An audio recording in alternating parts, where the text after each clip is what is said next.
యేసుతో ప్రతిదినం అనే ఆధ్యాత్మిక కార్యక్రమానికి మిమ్మల్ందరినీ కూడా ప్రేమతో ఆహ్వానిస్తూ మీ అందరికీ నా హృదయపూర్వక వందనాలు తెలియజేస్తున్నా. దేవుని పిల్లలారా, లేచి ప్రార్థించి దేవుని యొక్క వాక్యాన్ని చదివి విన్నారా?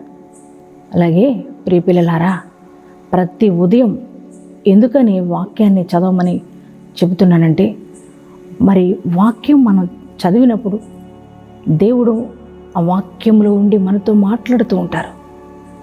మనం బాధలో, వేదనలో, దుఃఖంలో ఉన్నప్పుడు ఆయన యొక్క వాక్యం మనల్ని ఎంతగానో ధైర్యపరుస్తుంది, బలపరుస్తూ ఉంటుంది. అలాగే మరి ఎందుకు మనం ప్రార్థన చేయాలంటే, ప్రార్థన ప్రతి ఒక్క ప్రతికూలమైన పరిస్థితులన్నిటిని కూడా చక్కబరుస్తుంది. ప్రార్థన మన స్థితిగతులను మారుస్తుంది. అందుకే క్రమం తప్పకుండా వాక్యాన్ని చదవాలి, క్రమం తప్పకుండా ప్రార్థన చేయాలి. ప్రియ పిల్లలారా, మరి మీరందరూ కూడా అలాగే క్రమంగా ఉంటున్నారని, క్రమంగా ప్రార్థన చేసి దేవుని యొక్క వాక్యాన్ని చదువుతున్నారని నేను నమ్ముచున్నా. అలాగే ప్రతి ఉదయం దేవుడిచ్చే వాగ్దానాల ద్వారా మీరు ఎంతగానో దీవించబడుతున్నారు కదా. మరి మీరు అనేక మందికి దీవెనకరంగా మార్చబడినట్లుగా ఈ వాగ్దానాలు మీ బంధువులకు, మీ స్నేహితులకు షేర్ చేయవలసిందిగా ప్రేమపూర్వకంగా మనవి చేస్తున్నా. దేవుని బిడ్డ, ఈరోజు కూడా దేవుడు శ్రేష్టమైన వాగ్దానం మనకిచ్చారు. ఆ వాగ్దానం ఏమిటో చూద్దాం. కీర్తనల గ్రంథము 81వ అధ్యాయము 16వ వచనాన్ని చదువుకుందాం. అతి శ్రేష్టమైన గోధుమలను అనుగ్రహించి నేను వారిని పోషించుదును, కొండ తేనెతో నిన్ను తృప్తిపరచుదును. ప్రైజ్ ది లార్డ్, హల్లెలూయా. ఎంత గొప్ప దేవుడు అండి మన దేవుడు. ఆయన అంటున్నారు, అతి శ్రేష్టమైన గోధుమలతో నేను నిన్ను పోషిస్తాను, కొండ తేనెతో నిన్ను నేను తృప్తిపరుస్తానని దేవుడు వాగ్దానం ఇస్తున్నారు. దేవుని బిడ్డ, ఈ వాగ్దానం చూస్తున్న మీ జీవితాల్లో కరువును అనుభవిస్తున్నారా? చాలా నిర్జీతాలతో కుటుంబాన్ని ఎలా పోషించుకోవాలో అర్థం కాక బాధపడుతున్నారా? నా బిడ్డలకు సరైన భోజనం నేను పెట్టుకోలేకపోతున్నానని కృంగిపోతున్నారా? ప్రియ పిల్లలారా, అలాగే మీకు జీవితంలో భర్తను కోల్పోయి ఒంటరైపోయి నా బిడ్డల్ని ఎవరు పోషిస్తారు, నా కుటుంబాన్ని ఎవరు పోషిస్తారు, నన్ను ఎవరు పోషిస్తారు అని ఒకవేళ వేదనతో, బాధతో కృంగిపోయి ఉన్నారా? అన్నీ అప్పులైపోయినాయి.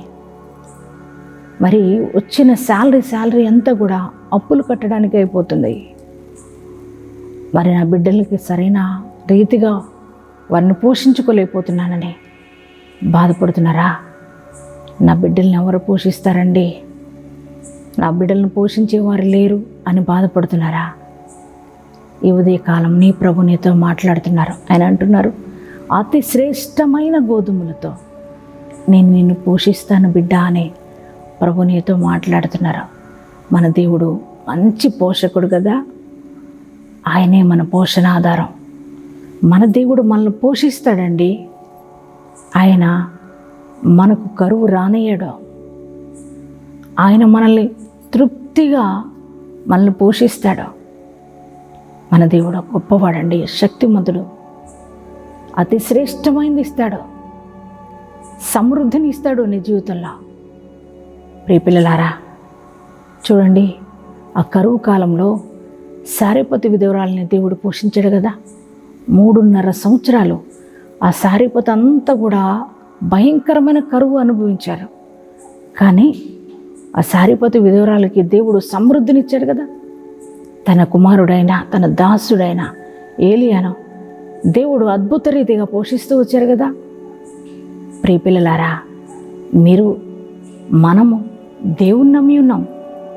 సర్వశక్తిమంతుడైన దేవుని పిల్లలం కదా. సింహపు పిల్లలు లేమి గలవై ఆకలిగా ఉంటాయంట. కానీ ఆయన అంటున్నాడు, ప్రభు నన్ను ఆశ్రయించిన వారికి ఏ కొదువ ఉండదని చెప్పారు కదా దేవుడు. ప్రియ పిల్లలారా, ఆయన మనకి ఏ కొదువ ఉంచడు, ఏ కొరత రానియడు. ఆయన మనకి సమృద్ధినిచ్చి పోషిస్తాడు. ఆ కొండ మీద 3 దినాలు మరి దేవుని యొక్క వాక్యం వినడానికి ప్రజలు వచ్చారు కదా. 3 దినాలు అద్భుత రీతిగా మరి వాక్యం విన్న తర్వాత దేవుడు వారికి సమృద్ధి అయిన ఆహారాన్ని పెట్టారు. వారంట తృప్తిగా భుజించారంట. ప్రియ దేవుని పిల్లలారా వారు తృప్తిగా భుజించారని దేవుని యొక్క వాక్యం సెలవిస్తుంది. నిజమండి, మన దేవుడు ఎలా పెడతారంటే మనకు తృప్తిగా పెడతారు. మనకి ఏ లోటు రానియడు దేవుడు. నీ దేవుడు, నువ్వు ఆరాధిస్తున్న దేవుడు సర్వశక్తిమంతుడైన దేవుడు. ఆయన సృష్టికర్త అయిన దేవాది దేవుడు. చూడండి, అందుకే ఇశ్రాయేలు ప్రజలకు 40 సంవత్సరాలు ఆకాశం నుండి మన్నా చేత వారిని పోషించాడండి. వారికి మాంసాహారం అడిగితే సమృద్ధైన మాంసాహారం ఇచ్చాడండి. మన దేవుడు మనల్ని పోషిస్తాడు, మనకు కరువు రానియడు. ప్రియ దేవుని పిల్లలారా, కృంగిపోవద్దు. ఆయన అంటున్నాడు, నేను తృప్తిపరుస్తాను. ఎలా అంటే ఆ కొండ తేనుతూ నేను తృప్తిపరుస్తాను అంటున్నాడు. అన్ని విషయాల్లో మేలు చేసి దేవుడు మనలో తృప్తికరమైన జీవితాన్ని మనకిస్తాడు. కుటుంబ విషయాల్లో, ఆర్థిక విషయాల్లో, అన్ని విషయాల్లో, దేవుడు ఉద్యోగ విషయాల్లో మనకు మేలు చేస్తాడు. దేవుడు తృప్తికరమైన జీవితాన్ని మనకి ఇస్తాడండి. మరి ఆయన అతి శ్రేష్టమైన గోధుమలు ఇస్తానని, మిమ్మల్ని నేను తృప్తిపరుస్తానని, మిమ్మల్ని నేను పోషిస్తానని దేవుడు వాగ్దానం ఇస్తున్నారు. అందుకే నీ పరిస్థితులను చూసి నువ్వు కృంగిపోవద్దు. నన్నెవరు పోషించేవారు లేరని బాధపడొద్దు. సర్వశక్తిమంతుడైన దేవుడు ఈ యొక్క ఉదయకాలం నీతో మాట్లాడుతున్నారు. ఆయన మాటను రిసీవ్ చేసుకో, ఆయన మాటను నమ్ము. నీ దేవుని మాట నీ హృదయంలోనికి రిసీవ్ చేసుకుంటే దేవుడు నేను సమృద్ధినిచ్చి, నీ కుటుంబానికి సమృద్ధినిచ్చి ఆయన పోషించబోతున్నాడు. ఎలా అంటే తృప్తికరంగా నిన్ను పోషిస్తాడు దేవాది దేవుడు. ప్రియ దేవుని బిడ్డ, ఇంకెందుకు భయం, ఎందుకు ఇంకా కృంగుదల? ధైర్యం తెచ్చుకో. దేవుని యొక్క వాగ్దానాన్ని బట్టి ఆయన వాగ్దానాన్ని నీ హృదయంలోనికి రిసీవ్ చేసుకో. ఎవరైతే ఈ వాగ్దానాన్ని మీ హృదయంలోనికి రిసీవ్ చేసుకుంటున్నారో ఈ వాగ్దానము ప్రతి వారి జీవితంలో నెరవేర్చబడునుగాక. ఆమేన్. ప్రార్థన చేసుకుందామా అందరూ? పరిశుద్ధుడా, మహాగణుడా, నీకు వందనాలు, స్తోత్రాలయ్యా. ప్రియ తండ్రి, నీ ఘనమైన పాదార విందములకు వేలాది వందన స్తోత్రాలు చెల్లిస్తున్నాం ప్రభా.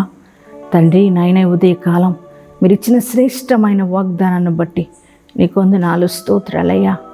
అవును తండ్రి, నువ్వు అతి శ్రేష్టమైన గోధుమలతో అయ్యా మమ్మల్ని పోషిస్తానని, కొండ తేనెతో మమ్మల్ని తృప్తిపరుస్తానని అయ్యా నువ్వు వాగ్దానం ఇచ్చినందుకు నీకు వందనాలు, స్తోత్రాలయ్యా. ఈ వాగ్దానం ఎంతమంది బిడ్డలు రిసీవ్ చేసుకున్నారో అయ్యా వారి జీవితంలో ఈ వాగ్దానం నెరవేర్చబడును గాక.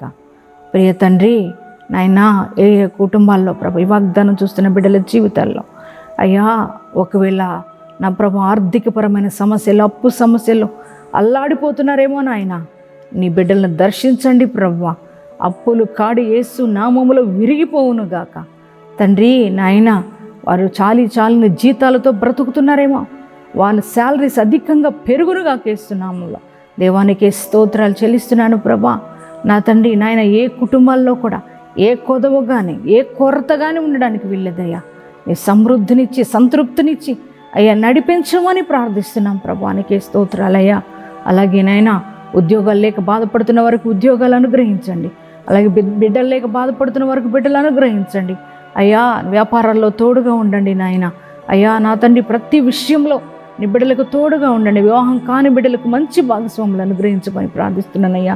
నానా విధ రోగాల చేత బాధపడుతూ అయ్యా నీ బిడ్డలు అల్లాడిపోతున్నారేమో, వారందరికీ నాయన సంపూర్ణమైన స్వస్థత కలుగునుగాక. దేవానికి స్తోత్రాలు. ఈ దినం మ్యారేజ్ డేస్, బర్త్డేస్ చేసుకుంటున్న ప్రతి ఒక్కరి జీవితంలో ప్రభా నీ గొప్ప కార్యాలు జరిగించండి. నూతనమైన ఆత్మీయ అనుభవంలోనికి వారు నడిపించండి. ఈ సంవత్సర కాలం అంతా నీ కృపాక్షేమాలతో నడపండి దేవా. అలాగే ఈ దినమంతా నీ ప్రశస్తమైన సన్నిధి మందరితో ఉంచి నడిపించి మహిమ పొందుకొనమని యేసుక్రీస్తు నామం పేరిట ప్రార్థన చేస్తున్నాం తండ్రి. ఆమేన్.